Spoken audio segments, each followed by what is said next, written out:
Boy, good evening, everyone. Good to see you all. Welcome to TIFF Bell Lightbox. My name is Piers, Director and CEO of TIFF, and it really is my distinct pleasure to welcome you to tonight's screening of L'Avventura, a film that I saw in my late teens, early 20s, and I've seen many times since, which launches our retrospective on Michelangelo Antonioni.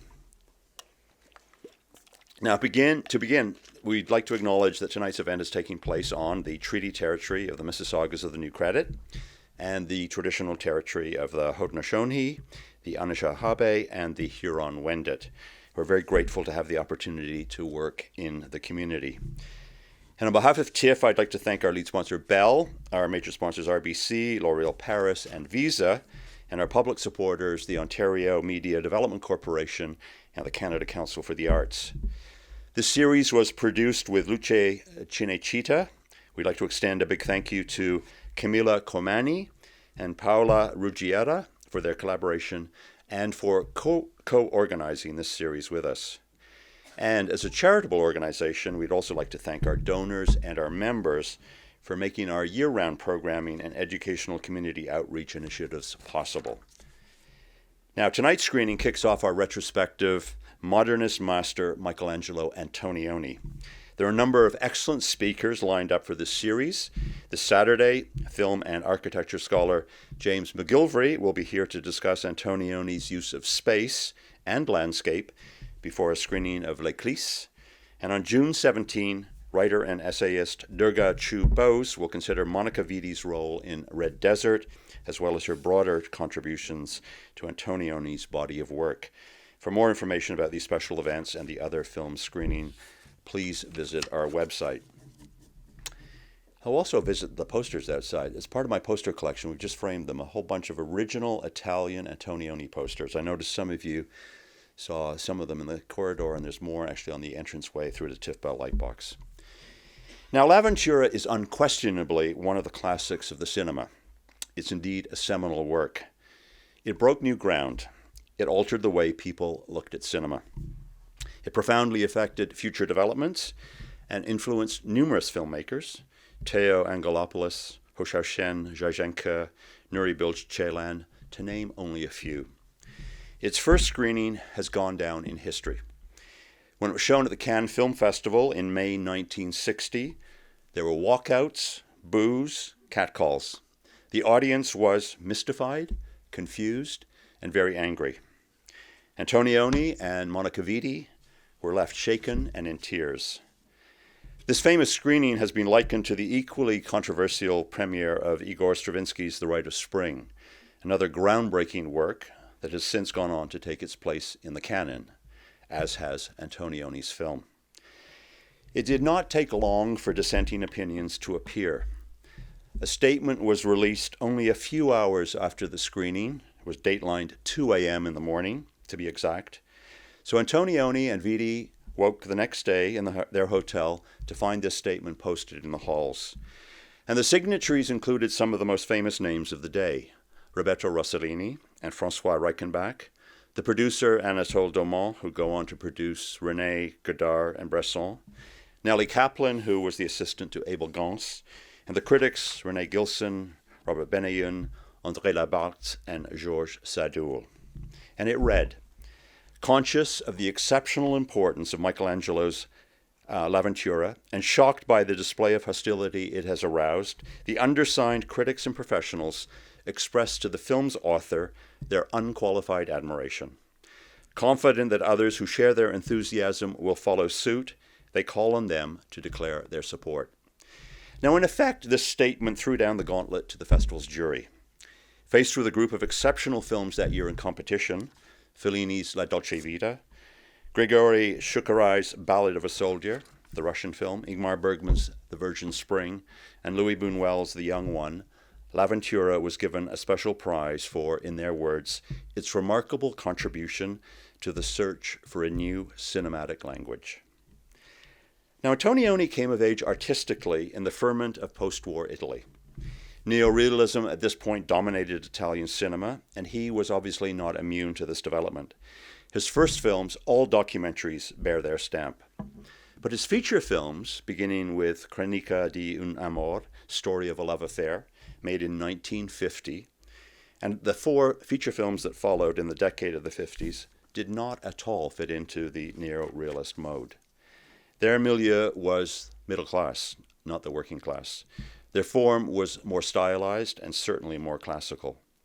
It was only with Il Grido, The Cry, the film which Antonioni made just before L'Avventura, that he made a fiction film that looked like one of the realist classics, and it proved to be an exception in his career.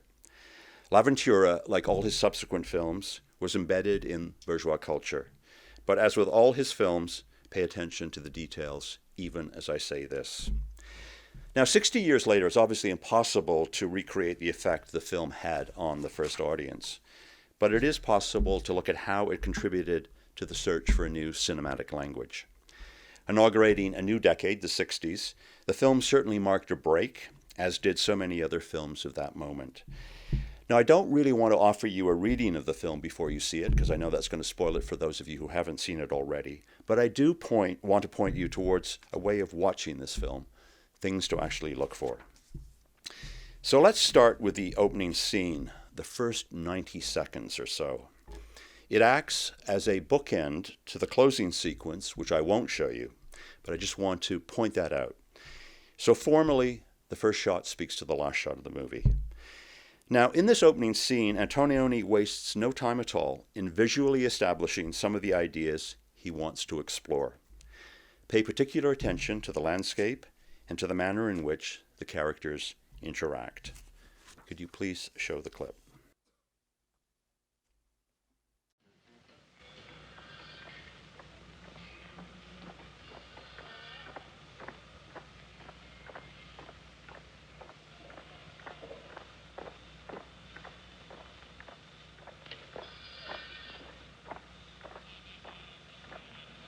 Questa povera villa sarà soffocata tra poco. E pensare che c'era un bosco qui. Lì ci verranno tutte case. Già, non ci si salva più.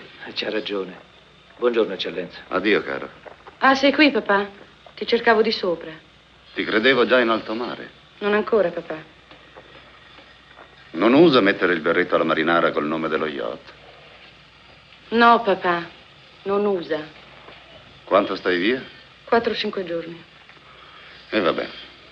Vuol dire che passerò il weekend da solo. Mi riposerò. Dovrei esserci abituato ormai. A che cosa, papà? Ad essere a riposo non soltanto come diplomatico, ma anche come padre. Ma perché dici queste cose? Perché è la verità. Mi sia concesso almeno questo. Dopo 30 anni che non l'ho mai detta a nessuno, la verità di dirla a mia figlia. Hai altre verità da dirmi? Lo sai. Quella ti pregherei proprio di risparmiarmela. Ciao, papà. So here you have Lea Massari, who walks from a scene that looks as if it's set in the countryside, through a door into a very different landscape. The old and the new, the past and the present, collide immediately. Beauty and balance, the formal and the pleasing, a manicured path set against a backdrop of trees, confronts its opposite in the manner of a few seconds. Half-completed buildings, an overgrown, untended field, and off in the distance, as if receding or sinking into the landscape, the dome of a church. Now pay attention to the numerous churches that appear throughout the film. This is clearly an Italy balanced between past and present. As the dialogue makes clear, soon this poor villa will be smothered. To think there were woods here once. That'll all be big houses. Yes, there's nowhere to run. The film moves from this starting point into an astonishing 2.5 hours of what this means. Now, the second thing to notice in this sequence is how father and daughter interact. L'Avventura is a film of looks and glances, often not met. Characters look past each other or in other directions. The two of them in this scene are in constant motion, shifting positions. Throughout the film, you will see how Antonioni constantly deploys this idea. People are not connecting. Their attention is elsewhere, or they are distracted. The backs of heads recur in many shots. In these cases, we cannot even see how this person is reacting to what is being said, what is going on. All this I find quite unsettling. Now, the film is essentially a road movie, a voyage, invoking other famous texts that deal with the idea of the voyage, the journey. Cars, boats, trains are the means of transport. The characters are always on the move. I'll remind you of that line of dialogue in the clip, nowhere to run. Reinforcing this idea, the characters are rarely shown in a home setting. They are displaced from homes. They spend their time on boats, in trains, living in hotel rooms, and even find themselves taking refuge in a shepherd's hut. They are transients, searching, moving, running away from things, sometimes even hiding.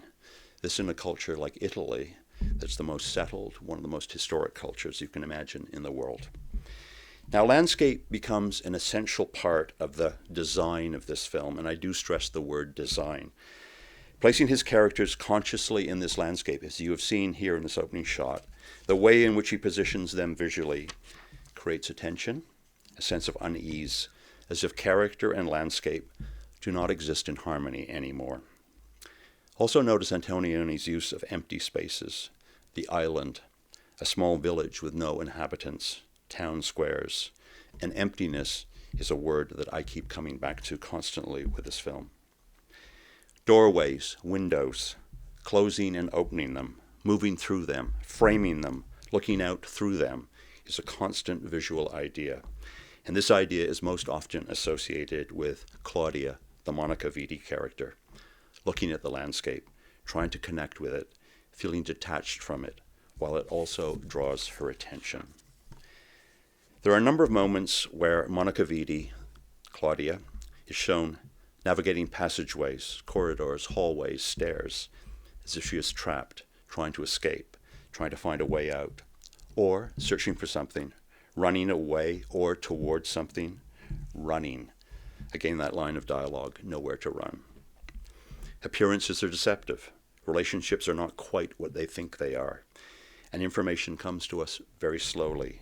Things like Monica Vitti's social background, Sandro's profession, the male character.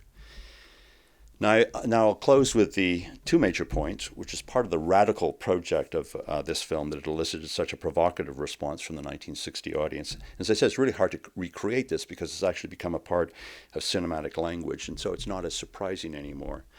And this is tricky because I don't really want to spoil the film for people who haven't actually seen it. But Antonioni did a couple of radical things for the time with his narrative structure. And interestingly, Alfred Hitchcock was doing exactly the same thing at the same time with Psycho. The two films were actually released only a month apart. And the key thing to note here, without, as I said, giving too much away, is that Lea Massari, the character that you saw playing Anna here, was a star, and Monica Vitti, who plays Claudia, was a complete unknown actress at this point.